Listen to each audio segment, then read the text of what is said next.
Hello friends, welcome to my channel. இன்றைக்கி நம்ம சேனலில் ஒரு சூப்பரான ரெசிபிங்க. மாம்பழ ஜூஸ் பார்த்திங்கன்னா எப்படி போடுறதுன்னு பார்க்கலாம். ரொம்பவே சிம்பிளான ஜூஸுங்க. இந்த மாதிரி போட்டு பாருங்கள், நம்மளோட இந்த மாதிரிலாம் நம்ம ஸ்லைஸ் எல்லாம் வாங்குவோம்ல, அந்த டேஸ்ட்டே தோற்று போகுங்க. அந்த அளவுக்கு சூப்பராக இருக்கும். மாம்பழ சீசன் வந்து ஆரம்பிச்சாச்சு. 2 கிலோ ரூ. 80 100 அந்த மாதிரி விற்றுட்டு வர்றாங்க. வாங்கி இந்த மாதிரி போட்டு கொடுத்தீங்கன்னா குழந்தைங்களும் பார்த்திங்கன்னா ரொம்ப விரும்பி சாப்பிடுவாங்க. ஸோ இந்த ஈஸியான ரெசிபி எப்படி பண்ணுறதுன்னு பார்க்கலாம். வாங்க வீடியோக்குள்ளே போகலாம். இங்கே பார்த்தீங்கன்னா நான் ஒரு மிக்ஸி ஜார் எடுத்திருக்கேங்க. நீங்கள் ஜூஸர் வச்சுருந்தீங்கன்னா அது கூட எடுத்துக்கோங்க. இப்போ இதில் நான் இங்கே ஒரு பெரிய சைஸ் மாம்பழத்தை பார்த்தீங்கன்னா இந்த மாதிரி எடுத்து வச்சுருக்கேன். வெளியே இருக்க தோலெல்லாம் பார்த்தீங்கன்னா நல்லா கட் பண்ணிவிட்டு உள்ளே இருக்க அந்த நல்ல பழுத்த பகுதியை மட்டும் எடுத்து வச்சுருக்கேங்க. பூச்சியெல்லாம் எதுவும் இல்லாமல் நல்ல பகுதியாக பார்த்திங்கன்னா கட் பண்ணி எடுத்துக்கோங்க. எடுத்த பின்னாடி இதை வந்து இந்த மிக்ஸி ஜாரில் வந்து நான் சேர்த்துக்கிறேங்க. பார்த்திங்கன்னா நல்ல பழுத்த மாம்பழங்க, ரொம்பவே டேஸ்ட்டாக இருக்குது.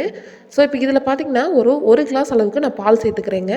கூட வேணால் நீங்கள் உங்களுக்கு எந்த அளவுக்கு தனியாக வேணுமோ அந்த அளவுக்கு பால் சேர்த்துக்கிட்டிங்கன்னா பார்த்திங்கன்னா இதோட டேஸ்ட் ரொம்பவே அருமையாக இருக்குங்க. நல்லா க்ரீமியாக இருக்கும். இப்போ வந்து இதில் சர்க்கரை சேர்த்துக்கலாம். உங்கள் இனிப்பு சுவைக்கு தகுந்த மாதிரி சர்க்கரை சேர்த்துக்கோங்க. நான் பார்த்திங்கன்னா இந்த சின்ன ஸ்பூனில் 2 ஸ்பூன் அளவுக்கு சேர்க்குறேங்க. இந்த மாம்பழம் பார்த்திங்கன்னா ஏற்கனவே நல்ல இனிப்பாக இருக்குது. ஸோ அதனால் 2 ஸ்பூன் சேர்த்துக்கிட்டால் பார்த்திங்கன்னா கரெக்டாக இருக்கும். இப்போ இதை வந்து மிக்ஸி ஜாரில் சேர்த்து நல்லா அரைச்சி எடுத்துக்கலாங்க.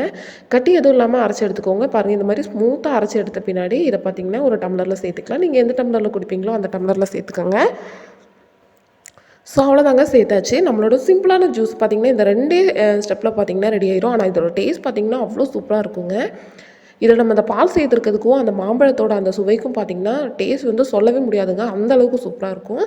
நீங்கள் தண்ணி ஊற்றி ஜூஸ் போடுறதுக்கு பதிலாக இந்த மாதிரி பால் சேர்த்து போட்டு பாருங்கள். குழந்தைங்களுக்கு அதோட டெக்ஸ்சர் பார்த்திங்கன்னா ரொம்ப பிடிக்கும். ரொம்பவே விரும்பி குடிப்பாங்க. ஸோ ரொம்பவே சூப்பராக இருக்குங்க இந்த ஜூஸு. நம்ம கடையில் ஸ்லைஸ் எல்லாம் வாங்குறோம்ல, அந்த டேஸ்ட்டை விட பார்த்திங்கன்னா இந்த டேஸ்ட் வந்து இன்னும் நல்லாயிருக்கும். அது இல்லாமல் நம்ம ஃப்ரெஷ்ஷாக நம்ம கையிலே போட்டு கொடுக்குறோங்கிற ஒரு திருப்தியும் உங்களுக்கு இருக்கும். ஸோ உங்கள் குழந்தைங்களுக்கும் சரி, நீங்களும் சரி இந்த மாதிரி ஒரு தடவை ட்ரை பண்ணி பாருங்கள். எல்லாத்துக்குமே கண்டிப்பாக பிடிக்குங்க. இந்த வீடியோ உங்களுக்கெல்லாம் பிடிச்சிருக்குன்னு நினைக்கிறேன். பிடிச்சிருந்தா லைக் பண்ணுங்கள், ஷேர் பண்ணுங்கள், கமெண்ட் பண்ணுங்கள்.